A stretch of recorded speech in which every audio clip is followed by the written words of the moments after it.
নিয়মে সিজে ৰাজাৰ ধৰ্ম বিশেষত নেপতিও এহি নিজৰ ধৰ্ম যে ৰজাই যেনেকৈ প্ৰজাসকলক নিয়ম নীতি ধৰ্ম শিক্ষা দিয়াটো এটা নিয়ম আমাৰ জ্যেষ্ঠসকলে নিজৰ ল'ৰা ছোৱালীক পৰিয়ালটোক ভাল শিক্ষা দিয়াটো এটা নিয়ম। মই আপোনালোকৰ আগত ধুনীয়া ধুনীয়া ভাষণ দি আছো, ব্যাখ্যা দি আছো। মোৰ এবচেণ্টত যদি আপোনালোকে মোৰ ঘৰলৈ কোনোবা অতিথি গ'লে মোৰ ঘৰৰ মানুহে যদি আপোনালোকক আহক বুলি মাতি দি পেলাই যদি বহুৱাই সেৱা এটা নলয় তেতিয়াহ'লে মই আপোনালোকক দিয়া উপদেশৰ কিবা সাৰ্থক আছেনে বাৰু? আমাৰ বুঢ়াসকলে কয় আগফালে মাৰো দাম পাছফালে দোকান পাম। আমাৰ বহুত মানুহে নিজে নিজে ভাল কথা কয় কিন্তু ঘৰৰ পৰিয়ালক সেই শিক্ষা নিদিয়ে, নীতি শিক্ষা নিদিয়ে। যাৰ কাৰণে মানুহজনৰ স্বভাৱ আচৰণ আৰু ঘৰৰ পৰিয়ালৰ আচৰণৰ মাজত বৈসাদৃশ্য থকাটো দেখা যায়। কিন্তু আমাৰ সেইটো হ'ব নালাগে। উপদেশতকৈ আদৰ্শ শ্ৰেষ্ঠ। আপুনি আনক যিটো কথা কয় নিজেও পালন কৰিব, পৰিয়ালতো সেই শিক্ষাখিনি আপুনি দিব।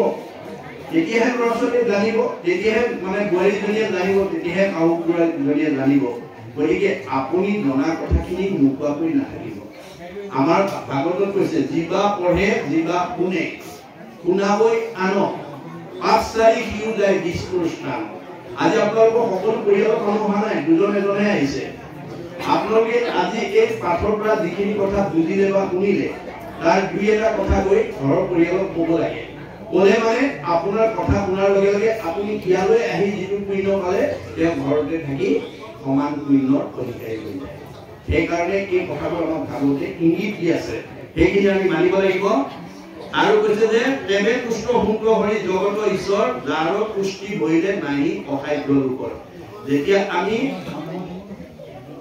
সকলোকে আত্মবোধেৰে দেই আত্মজ্ঞানেৰে আপোনাৰ বংশ পৰিয়াল নহ'ব পাৰে, আপোনাৰ একে সমাজৰ নহ'ব পাৰে, একে ধৰ্মৰ নহ'ব পাৰে। এইটোহে ভিন্নতা আছে কিন্তু আত্মাৰ ভিন্নতা নাই। আত্মাৰ ভিন্নতা নোহোৱা হিচাপে আত্মা দৃষ্টিত আপোনাৰ চকুৰ আগত কোনোবা এটা ল'ৰা ছোৱালী বা কোনোবা এজন লোকে যদি ভুল কৰে আপুনি কিন্তু আঙুলিয়াই থৈ যাব দেই। মনত ৰাখিব আমাৰ এইটো ভাগৱত ধৰ্ম। আপুনি চকুৰ আগত কিবা এটা বেয়া দেখিছে কথাটো কৈ যাব, মানিলে কৰিব নামানিলে মৰিব, কিন্তু আপুনি ঈশ্বৰৰ ওচৰত নিৰ্দোষী হৈ থাকিব। আপুনি দেখিছে কোনোবা এজনে ভুল কৰিছে, মোৰ পৰিয়ালৰ নহয়, মোৰ বংশৰ নহয়, মোৰ সমাজৰ নহয়, মোৰ কোনো ধৰ্মৰ মানুহ নহয়, যি কৰে কৰি দিয়ক। এইবুলি যদি আপুনি দেখিও নোপোৱাকৈ যায় আপুনি তাক সম্ভাষণ কৰা হ'ল, তাক সমৰ্থন কৰি থৈ যোৱা হ'ল। আমাৰ ভাগৱতে কৈছে তাক সম্ভাষণ যিজনে কৰে আজন্মৰ পুণ্য তেখনে কৰে। আপুনি চকুৰে দেখা ভুলটো যদি আঙুলিয়াই থৈ নাযায় আপুনি তাৰ পাপৰ অংশীদাৰ হ'ব লাগিব আৰু আপোনাৰ পুণ্য নষ্ট হৈ যাব। সেইকাৰণে আপুনি মানুহ কোন? স্বয়ং ভগৱানৰ সখী অৰ্জুনে প্ৰশ্ন কৰিছিল, প্ৰভু তুমি কেৱল নামতে চব হৈ থাকে বুলি কোৱা, তপ জপ যাগ যজ্ঞ হোমব্ৰত নিচা নেকি? তেতিয়া কৃষ্ণ হাঁহি মাৰি ক'লে সখা তাৰ সত্যতা আছে, তাৰ সত্যতা ক'ত থাকিব? য'ত সূৰ্যৰ পোহৰ নাই ত'তহে আন্ধাৰ থাকিব।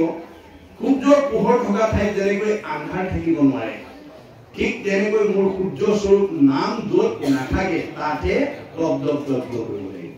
যজ্ঞ নাই মূৰ নাম সূৰ্যৰ উদয় তৈকেশে প্ৰকাশে তপ জপ যজ্ঞ চাই। ভগৱন্তৰ সূৰ্য স্বৰূপ নাম নথকা জেগাত তপ জপ যজ্ঞ কৰিব লাগিব। যদি নাম আছে তেতিয়া ইয়াত প্ৰয়োজন নাই। তথাপি প্ৰত্যয় যদি নাহিকে তোমাৰ তৰুতেৰে শুনা হেৰা সত্য অংগীকাৰ। তথাপি যদি সখী তুমি বিশ্বাস নকৰা মই শপত খাই কওঁ শুনা, সত্যে সত্যে সত্যে সত্যে সত্যে নিষ্ঠা মানি সত্যে সত্যে সত্যে সত্যে সত্যে বোলো বাণী কৌটি কৌটি পাপৰ নামিকে সংসাৰক নামকিনে নাহি কৌটি সংসাৰ তাৰক। দশ সত্য কৰি মই দঢ়াইলো তোমাক নাসদাইলা যদি সখী নকৰা সঞ্জা। মই 10 বাৰ শপত খাই তুমি সখী কাৰণে একে মোৰ আত্মা অংশ দিবৰ কাৰণে মই ক'লো মানিলে কৰিবা নামানিলে মৰিবা। আপুনি সঁচা কথাটো কৈ লওক, কোনোবাই মানিলে কৰিব নামানিলে মৰিব, কিন্তু আপুনি ঈশ্বৰৰ ওচৰত নিৰ্দোষী হৈ থাকিব। এই দৰ্শনটো কিন্তু জানিব লাগিব দেই। সেই কথা আমাক কৈছে যে আপুনি যেতিয়া সঁচা কথা ক'ব তেবে পুষ্ট হুন্ত হৰি জগত ঈশ্বৰ। আপুনি যেতিয়া মানুহক সৎ উপদেশ দিব, সৎ নিয়মৰ কথা ক'ব, সৎ সদাচাৰৰ কথা ক'ব, ভগৱানে আপোনাক ভাল পাব। আৰু আপোনাক যেতিয়া ভাল পাব যাৰ পুষ্টি ভৰিলে নাই অসাধ্য লোকৰ তেতিয়া আপোনাৰ কোনো দুৰ্লভ থাকিব নোৱাৰে কোনো দুৰ্লভ আছে হৰি খুব প্ৰসন্ন ভগৱান যদি আপোনাৰ প্ৰতি প্ৰসন্ন হৈ থাকে আপোনাৰ কোনো দুৰ্লভ থাকিব নোৱাৰে এই কথা আমাক ভাগৱতে কৈছে তাৰপিছত কৈছে যত কিছু মনোৰথ প্ৰজাৰো মিলয় হুৱে কোনোদিনে হবে সন্তোষ হয় তেতিয়া সকলো প্ৰজাৰ মনোৰথ সিদ্ধি হ'ব আৰু সকলোৱে আত্মসন্তুষ্টিত থাকিব পাৰিব ৰাজা হলে যদি নেদে ধৰ্ম উপদেশ লগে কৰো স্বয়ং মাত্ৰ দিয়া নানাকিলে ৰজা হৈ যদি আমি ধৰ্ম উপদেশ নিদিওঁ বৰঞ্চ প্ৰজাৰ পৰা কৰ কাতল লৈ পেলাই আমি নিজৰ আত্মসন্তুষ্টিৰ কাৰণে যদি আমি কৰ্মবিলাক কৰোঁ তেতিয়া কি হ'ব আমাক পিছত ক'ব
আমি পদবন্ধে আলোচনা কৰি এতিয়া পিঠু প্ৰভুৱে প্ৰজাসকলক উদ্দেশ্যি কৈছে যে কোনোবা ৰজা হৈ যদি প্ৰজাৰ কল্যাণৰ বিপৰীতে কল্যাণৰ চিন্তা নকৰি মংগলৰ চিন্তা নকৰি কেৱল কৰ কাটক লৈ পেলাই যদি ৰাজ্য পৰিচালনা কৰে তেতিয়াহ'লে তেওঁ কি হ'ব প্ৰজাৰ পাতক তেবে নিৰ্পতি ভুঞ্জয় তেতিয়া সেই প্ৰজাৰ দুখে তেওঁ শুভ সেইকাৰণে কোনোবা যদি ভাল ৰাজনীতি কৰিবলৈ মন আছে ভাগৱত শুনিব লাগিব ভাল অৰ্থনীতি কৰিবলৈ মন আছে যদি ভাগৱত শুনিব লাগিব ভাল সমাজনীতি কৰিব মন আছে যদি ভাগৱত শুনিব লাগিব আৰু ভাল ধৰ্মনীতি কৰিব মন আছে যদি ভাগৱত শুনিব লাগিব ভাগৱত শুনাৰ দিনে কোনো নীতি আমি স্থিতি ৰাখিব নোৱাৰিম আমি স্খলিত হৈ যাব পাৰিম আজি বহুত মানুহে কেতিয়াবা গৈ কৰ্মফলত পূৰ্বপিণ্ডৰ ফলত পদ লয় কিন্তু এটা বছৰৰ পিছত বা এটা টাৰ্মৰ পিছত তেওঁ আকৌ শহীদ কৰিব লগা হয় মনোভূত লাগে যে তেওঁ ভাগৱতৰ দৰ্শন নাজানে ভাগৱতৰ দৰ্শন নজনা মানুহে কেতিয়াও নিজৰ স্থিতি অব্যাহত ৰাখিব নোৱাৰে সেইকাৰণে কৈছে যে আপুনি যদি নিজৰ স্বাৰ্থৰ কাৰণে নিজৰ মংগলৰ কাৰণে যদি প্ৰজাক কষ্ট দিয়ে তেতিয়াহ'লে তাৰ পাপে আমাক স্পৰ্শ কৰিব প্ৰজাৰ পাতকত তেবে নিৰ্পতি ভুঞ্জয় অল্পকালে ৰাজ্য পদত আৰু নষ্ট হয় তাৰ নিজৰ পদ স্খলিত হৈ যাব ই সেই পদ কেতিয়াও স্থিতি ৰাখিব নোৱাৰে প্ৰজাৰ অভিশাপে তেওঁ কি কৰিব পদচ্যুত কৰি দিব এইটো হৈছে ভাগৱত দৰ্শন বা এইটো হৈছে ধৰ্ম দৰ্শন এতেকে লাগয় মোৰ হিত চিন্তি বাক হেম জানি এৰি উপ অপ্ৰিয়া আমাক সেইকাৰণে কৈছে যে মই যিহেতু তোমালোকৰ ৰজা গতিকে তোমালোকে সৰ্বতো প্ৰকাৰে মোৰ মংগল চিন্তা কৰাটো তোমালোকৰ দায়িত্ব বা কৰ্তব্য এহিকে প্ৰজাৰ ধৰ্ম বেদৰো বিহিত এইটোৱে প্ৰজাৰ ধৰ্ম যে ৰজাক মান্যতা দিব লাগিব পাৰিবে ৰাজাৰ আজ্ঞা ভূয়া শুদ্ধ চিত্ত ৰজাৰ আদেশবিলাক আমি শুদ্ধ চিত্তেৰে মানিব লাগে আজি আমি প্ৰাথমিক গঠন কৰিছো আঞ্চলিক গঠন কৰিছো জিলা গঠন কৰিছো মূল গঠন কৰিছো আমাৰ বাস্তৱ দিশত যদি এই কথাটো আমি তুলনা কৰি চাওঁ তেতিয়াহ'লে আমি প্ৰাথমিকখন সুন্দৰকৈ পৰিচালনা কৰিবৰ কাৰণে আমি সাধাৰণ সভাই দুজনক সভাপতি সম্পাদক আৰু কেইজনমানক সদস্য পদত আমি এখন কমিটি গঠন কৰি দিওঁ যে আমাৰ সভাপতি সম্পাদকৰ পদটো কোনে নিৰ্বাচন কৰিলে আমাৰ প্ৰজাসকলে বা আমাৰ সমাজে আমি পাতি দিয়া সভাপতি বা সম্পাদকৰ কথা যদি অনাগত দিনত আমি মান্যতা নিদিওঁ বা সভাপতি সম্পাদকে কোৱা কথাখিনি যদি আমি মানি নচলো তেতিয়াহ'লে আমাৰ আচলতে আদৰ্শটো কি হ'ব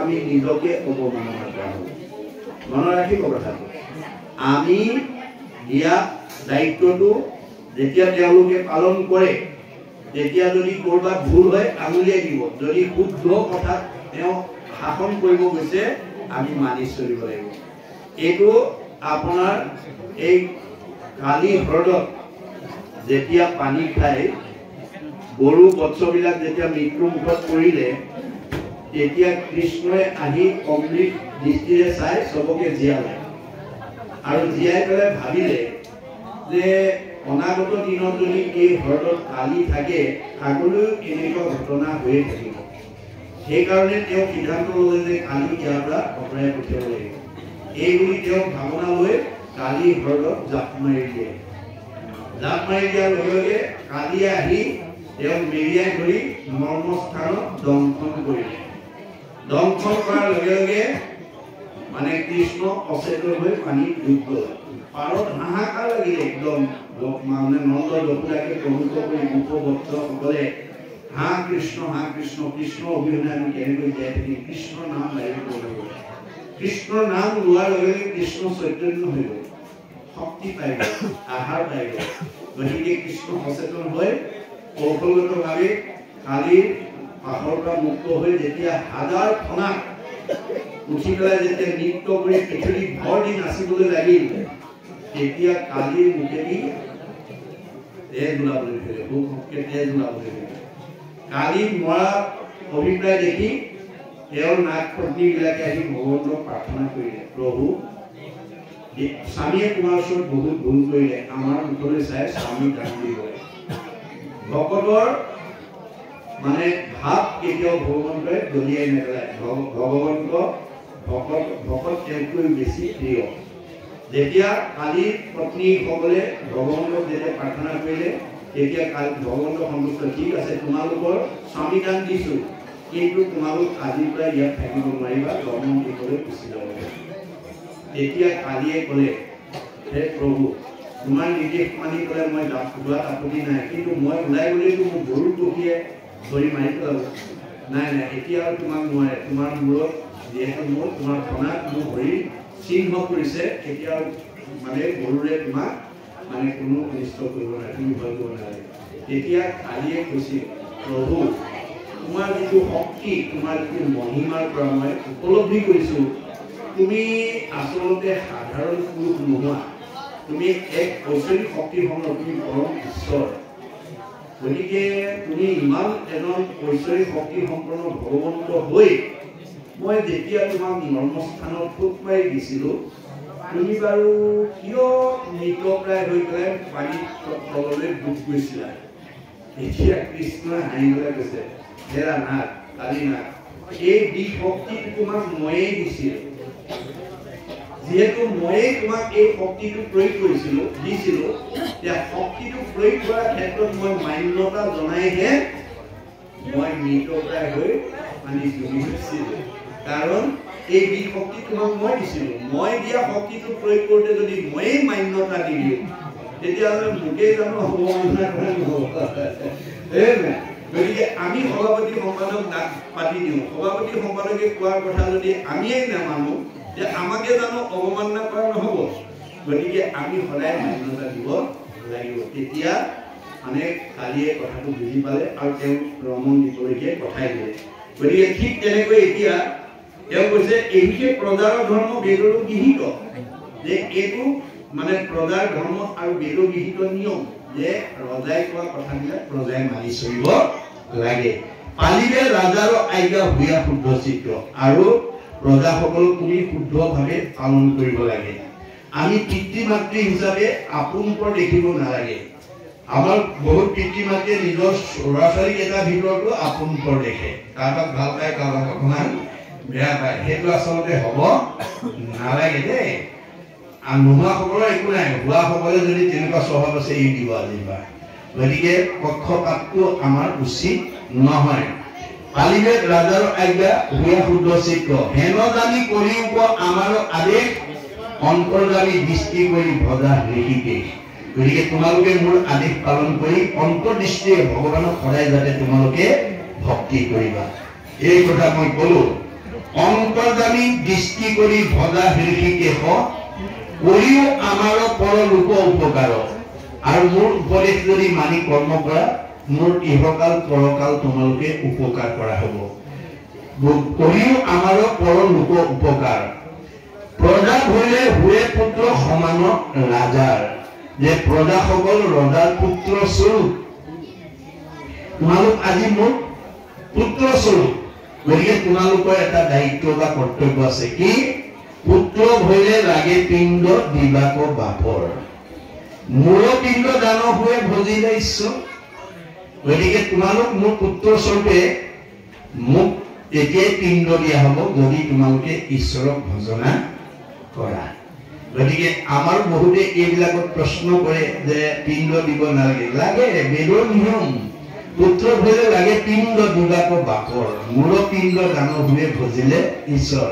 কিন্তু এই পিণ্ডটো মানে বৈদিক নীতি অনুসৰি পালন কৰিব লাগে। এই পৰম্পৰাটো আমি ত্যাগ কৰিব লাগিব। শংকৰদেৱে কৈছে, চব পৰম্পৰা মানিবও নালাগে, চব পৰম্পৰা এৰিবও নালাগে। যিবিলাক পৰম্পৰাত বাস্তৱতা আছে, শাস্ত্ৰসন্মত দিশ আছে, দৰ্শন আছে আৰু বিজ্ঞান আছে, সেইবোৰ শাশ্বত পৰম্পৰা। এই শাশ্বত পৰম্পৰাবিলাক আমি সদায় মানি চলিব লাগে। যিবোৰ পৰম্পৰা বাস্তৱতা নাই, শাস্ত্ৰসন্মত দিশ নাই, বিজ্ঞান নাই, দৰ্শন নাই, তেনেকুৱা পৰম্পৰাবিলাক আমি এৰিব লাগে। এইবোৰ গতিশীল পৰম্পৰা। যে পৰম্পৰাটো ধৰ্ম নহয়। আপোনালোকে সকলোৱে কথাবোৰ আমাৰ আজি তাৰিখতো পৰম্পৰা ধৰ্ম আচৰণ কৰি থকা সকলক বুজাব লাগিব নিন্দা কৰিব নালাগিব দেই পৰৰ ধৰ্মক নিহিংসিবা কদাচিত মহাপুৰুষ শংকৰদেৱে কোনো ধৰ্মক নিন্দা কৰাৰ কাৰণে মানা কৰিছে পৰৰ ধৰ্মক নিহিংসিবা কদাচিত কৰিবা ভূতক দায়া সকলো নচিত হৈব শান্ত চিত্ৰ সৰ্ব ধৰ্মটো বৎসল এই ভাগৱত ধৰ্ম জানা মহাবল ভাগৱতে কৈছে আমি সকলোকে সমান চকুৰে চাব লাগে আৰু সঁচা কথাটো কৈ যাব লাগে মানিলে কৰিব নামানিলে মৰিব কিন্তু আপুনি ঈশ্বৰৰ ওচৰত নিৰ্দোষী হৈ থাকিব সেই আদৰ্শৰে আমি যাতে ভাগৱতৰ নীতিবিলাকৰ কথা যাতে সমাজত প্ৰকাশ কৰোঁ এতিয়া আমাৰ বৈদিক নীতিসমূহ বা পৰম্পৰাগতভাৱে আজি আমাৰ সমাজত বহুতে শ্ৰাদ্ধ পিণ্ড দি আছে এনেকৈ বছৰত এবাৰ দিয়ে কিয় দিয়ে তেওঁ পিতৃ মাতৃক ভাল পায় জন্মদাতা পিতৃ মাতৃক ভাল পায় কাৰণে বছৰত এবাৰ শ্ৰাদ্ধ দিয়ে মাধৱদেৱে কৈছে তুমি যদি সঁচাকেই মা দেউতাক ভাল পোৱা বছৰত এবাৰ খাবলৈ দিলে সেই হাল মাক বাপেক জীয়াই থাকিব নেকি কোনোবাই ভাল পোৱা মাক বাপেকক যদি বছৰত এবাৰহে খাবলৈ দিয়ে সেইটো মাক বাপেক জীয়াই থাকিব নেকি নাথাকে ইয়াত বাস্তৱতা নাই আৰু ইয়াত শাস্ত্ৰসন্মত দিশ নাই গতিকে এইবোৰ পৰম্পৰা এৰিব লাগিব এই কথাটো আমি আনক বুজাই দিব লাগিব যে আমাৰ মাধৱদেৱে পিণ্ড কেনেকৈ দিবলৈ কৈছে যাৰ পুত্ৰ হ'ব ঐক্য হৰিক শৰণ লৈয়া হৰি গুণ গাৱে শুদ্ধভাৱে দধি দুগ্ধ ঘিত মধু নদীৰ জলক পিয়া পিতৃগণে টিপি টিপ পাৱে আমি এই থৈ যোৱা ল'ৰা ছোৱালীবিলাকে যদি পুৱা গধূলি ঈশ্বৰৰ শৰণ ভজন লৈ যদি পুৱা গধূলি ঈশ্বৰৰ গুণনাম লৈ থাকে আমাৰ উপৰিপূৰ্ব আমাৰ পিতৃ মাতৃয়ে অবিৰাম নদীৰ জলৰ দৰে অবিৰাম গতিত পিণ্ড পাই থাকিব শ্ৰাদ্ধ দিব লাগিব শ্ৰাদ্ধ আমাৰ পুত্ৰ বলে শ্ৰাদ্ধ দিব লাগিব বেদৰ মত এনেকৈ দিব লাগিব সত্য শ্ৰুত দধাতি কৰ্মাণি তৎসাধ্যম সত্য শুদ্ধ প্ৰেম শ্ৰদ্ধা ভক্তি সহকাৰে জীৱন্ত অৱস্থাত বৃদ্ধ পিতৃ মাতৃক কৰা সেৱা শুশ্ৰূষা মৰম চেনেহ লালন পালন পিন্ধন পোৱন এইটোহে বেদৰ শ্ৰাদ্ধ অৰ্থাৎ আপোনাৰ দেউতা মাক যদি ভাল বস্তু খুৱাব মন আছে জীয়াই থাকোঁতেই খুৱাওক ভাল বস্তু পিন্ধাবলৈ মন আছে যদি জীয়াই থাকোঁতেই পিন্ধাওক যদি মৰম চেনেহ কৰিব মন আছে জীয়াই থাকোঁতেই মৰম কৰক মৰাৰ পিছত বিষ্ণুক গাখীৰ মানে কালাকন লালমোহন গোটাই মই পিতৃ শ্ৰাদ্ধ মাতৃ শ্ৰাদ্ধ কৰিছোঁ বুলি যদি কোনোবাই বছৰি পাতি থাকে সেই শ্ৰাদ্ধ খাবলৈ পিতৃ মাতৃ আহিবনে নাহে কাৰ শ্ৰাদ্ধ কোনে কৰে শ্ৰাদ্ধ কোনে খায় কেৱল নিজৰ মাত্ৰ জীৱিকাৰ উপায় এইটো একচুৱেলি বুদ্ধিজীৱী মানুহে জীৱিকাৰ এটা পথে উদ্ভাৱন কৰিছে এইটো কেতিয়াও আমাৰ কৰণীয় নহয় এয়া হৈছে ভাগৱতৰ অভিমত সেইকাৰণে কৈছে যত ধৰ্ম কৰ্ম কৰা কৃষ্ণত অৰ্পণ তেবে অপ্ৰয়াসে সিজি বেক প্ৰয়োজন আপোনালোকে সকলো কৰ্মৰ প্ৰাৰম্ভণিতে ঈশ্বৰত অৰ্পণ কৰি কৰ্মবিলাক কৰিবৰ কাৰণে সজাগ হ'ব কাৰণ আপুনি কিবা এটা কৰ্ম কৰিছে তাৰ অন্তৰালত আপোনাৰ কিবা এটা কামনা বা বাসনা আছে আমি যি কৰ্মই নকৰোঁ ব্যৱসায় কৰোঁ চাকৰিয়ে কৰোঁ খেতিয়ে কৰোঁ মানে ৰিক্সাই চলাওঁ মানে মটৰ গাড়ীয়ে চলাওঁ তাৰ উদ্দেশ্যটো কি আমাৰ তাৰ মাজত আমাৰ কিবা এটা কামনা বাসনা জড়িত হৈ আছে গতিকে আপোনাৰ কামনা বাসনা কোনে পূৰণ কৰিব আপুনি নিজে কৰিব পাৰিব নেকি নোৱাৰে আমি যদি নিজেই কামনা পূৰণ কৰিলোহেঁতেন চব মানুহ ধনী হ'ম বুলি ভাবিলে ধনীয়ে হৈ গ'লহেঁতেন চব মানুহে পকা ঘৰ বনাব বুলি পকা ঘৰে বনাব পাৰিলেহেঁতেন পাৰিছেনে বাৰু গাঁও একেখনতে আছে কোনোবাই ধুনীয়া পকা ঘৰ দুৱাৰ গাড়ী মটৰ কিনি ধুনীয়া পোছাক মানে ধুনীয়া পৰিৱেশত আছে একেখন গাঁৱতে আকৌ কিনোবা অভাৱত আছে নহয় গণ্ডগোলটো ক'ত লাগিল বাৰু ৰহস্যটো ক'ত এই ৰহস্যবিলাক ভেদ কৰিব লাগিব ৰহস্য জানে যিটো লোক সততে কীৰ্তন কৰে মোক ধৰি দৃঢ় ব্ৰত কৰি যত্ন বিপৰীত বহুত দৃঢ়তাৰে সৈতে ভাগৱতৰ তত্ত্ব আমি উপলব্ধি কৰিব লাগিব কাৰণ আমাৰ জীৱনৰ বৈষম্যতাবিলাক পূৰ্বজন্মৰ পৰা আহি থাকে বুলি বেদে সিদ্ধান্ত দিছে আমাৰ কৰ্মফলক তিনিটা ভাগত বিভক্ত কৰিছে প্ৰাৰব্ধ আৰব্ধ অনাৰব্ধ প্ৰাৰব্ধ মানে পূৰ্বজন্মৰ কৰ্মফল পূৰ্বজন্মত বেছি পুণ্যলৈ আহি নমাটি গাঁৱত যিসকল গৃহস্থী বাস কৰিছে সি চবতকৈ ওপৰত থাকিব দেই। পূৰ্ব পুণ্য বেছি লৈ পেলাই যি আহি এইখন গাঁৱত আছে সি চবতকৈ ওপৰত থাকিব। মধ্যম পুণ্য লৈ অহাজন মধ্যমত থাকিব আৰু কম পুণ্য লৈ অহাজন কমত থাকিব। আপুনি যিমান পুণ্য আনিছে সিমান ঠাইতে ভগৱানে আপোনাক প্ৰতিষ্ঠা কৰিব। এক বিন্দু ইপাল সিপাল কৰিব নোৱাৰে। বাস্তৱ জগতখনত পৰীক্ষকে ল'ৰা ছোৱালী বহি চাই পৰীক্ষাত নম্বৰ যিমান পায় সেই মতেহে উপাধি দিব পাৰিব। ল'ৰাটোৱে বা ছোৱালীজনীয়ে বা ছাত্ৰ বা ছাত্ৰীগৰাকীয়ে ষ্টেম মাৰ্ক পাইছে নে ডিষ্টিংশ্যন মাৰ্ক পাইছে, ষ্টাৰ মাৰ্ক পাইছে নে লেটাৰ মাৰ্ক পাইছে, তেওঁ পোৱা নম্বৰৰ ওপৰত ভিত্তি কৰিহে কাৰোবাক ষ্টেম কৰা বুলি কয়, কাৰোবাক ডিষ্টিংশ্যন পোৱা বুলি কয়, কাৰোবাক ষ্টাৰ পোৱা বুলি কয়, কাৰোবাক লেটাৰ পোৱা, কাৰোবাক ফাৰ্ষ্ট ডিভিজন, কাৰোবাক ছেকেণ্ড ডিভিজন, কাৰোবাক থাৰ্ড ডিভিজন, কোনোবা ফেইল কৰা বুলি কয়। কিহৰ ওপৰত ভিত্তি কৰি পৰীক্ষকে সেই উপাধিটো দিছে? তেওঁ প্ৰশ্নোত্তৰ লিখি পোৱা নম্বৰৰ ওপৰত ভিত্তি কৰি দিছে। নম্বৰ অনুপাতে যেনেকৈ আমাৰ পৰীক্ষকে ছাত্ৰ ছাত্ৰীক বেলেগ বেলেগ উপাধি দিব লগা হয়, ভগৱানেও কৰ্মৰ ফলত আমাক বেলেগ বেলেগ পৰিৱেশত ৰাখিব লগা হয়। গতিকে এইটো কিন্তু স্থায়ী নহয় দেই। আমাৰ বেদে কৈছে সুখ দুখটো কাৰো কাৰণে স্থায়ী নহয়, ই গতিশীল। ইয়াকে মায়া বুলি কৈছে। মাধৱৰ মায়াৰ কমনে পাৱে অন্ত, ঐশ্বৰ্য দৰিদ্ৰ हुए দুখী ধনৱন্ত। স্বৰ্গীয় নৰকে নৰকীয় স্বৰ্গে যায়, সৰ্বকালে সুখ দুখ একো স্থানে নাই। সংসাৰৰ সুখ দুখ জানা হবে মায়া, তিলেকতে অন্তৰে মেঘৰ যেন ছায়া। আকাশত ডাৱৰ বতাহে কোন সময়ত কেতিয়া কেনেকৈ উৰাই নিব তাৰ যেনেকৈ নিৰ্দিষ্ট নাই, আমাৰ জীৱনৰ সুখ দুখো ভগৱন্তৰ কৰ্মফলৰ ওপৰত ভিত্তি কৰি কেতিয়া অতৰাই দিব তাৰো কোনো সিদ্ধান্ত নাই। মানে কাৰ জীৱনলৈ কেতিয়া কলীয়া ডাৱৰ নামি আহিব, কাৰ জীৱনলৈ কেতিয়া পদুম ফুল ফুলিব, এইটো সময়েহে ক'ব। সেইকাৰণে নমাটি গাঁৱত বাপেক মাকৰ দিনত কাৰোবাৰ পৰিয়ালৰ একোৱেই নাছিল। এতিয়া কিন্তু পুতেকহঁতৰ দিনত জয় জয় মই মা, গাড়ীয়ে মটৰে পকা ঘৰে ঘৰে চবফালে উন্নতি কৰিছে। কাৰোবাক আকৌ মাক দেউতাকে বহুত প্ৰপাৰ্টি দি থৈ গৈছিলে, পুতেক জীয়েকৰ দিনত বেছি কিনি আজৰি হৈছে। এই যিটো পৰিৱৰ্তন কিহৰ ওপৰত নিৰ্ভৰ কৰিব? কৰ্মৰ ওপৰত। গতিকে আমি ভাগৱত শুনি আমাৰ কৰ্মটো যাতে বেয়া হ'ব লগা নহয়, আমি যাতে সৎ কৰ্ম কৰি সদায় যাতে আমি উন্নতিৰো উন্নতি, পৰম উন্নতি আমি সাধন কৰিব পাৰোঁ। নিমিলতা কৈছে শুনা ৰাজা, যিটো মহামোহে অন্ধ প্ৰায়, পুত্ৰ দ্বাৰা দেহ দেখে আকুল সদায়, কদাচিতো দাসংগাৰ নুগুচয় ভয়।